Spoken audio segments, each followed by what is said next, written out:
টি-20 বিশ্বকাপ শুরু হলেও বাংলাদেশ দলের ম্যাচ এখনো মাঠে গড়ায়নি। নিজেদের প্রথম ম্যাচে আগামী সোমবার শ্রীলঙ্কার বিপক্ষে খেলবে টাইগাররা। তার আগে ম্যাচ ভেন্যুতে গতকাল বুধবার অনুশীলন সেরেছে বাংলাদেশ দল। ইনজুরিতে থাকা পেসার শরীফুল ইসলাম ছাড়া দলের বাকি সদস্যরা ছিলেন সবাই উপস্থিত। ডালাসের গ্র্যান্ড প্রেয়ারি স্টেডিয়ামে অনুশীলন শেষে ড্রেসিং রুমে ফিরে যাচ্ছিলেন সাকিব আল হাসান। সেখানে থাকা উপস্থিত সাংবাদিকদের সঙ্গে কথা বলতে গিয়ে খানিকটা রসিকতা করে সাকিব বলেন, আমরা তো মায়ের দোয়া টিম হয়ে গেছি, দোয়া চাওয়া বন্ধ করে দিয়েছি।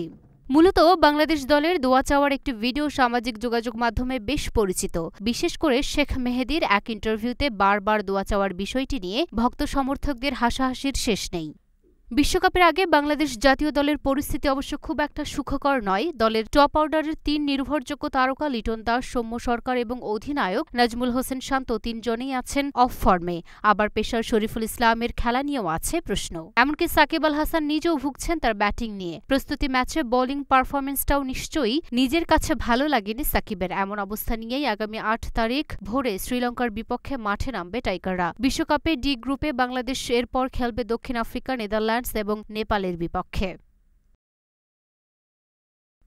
Luna Afroz Nipa, Dhaka post.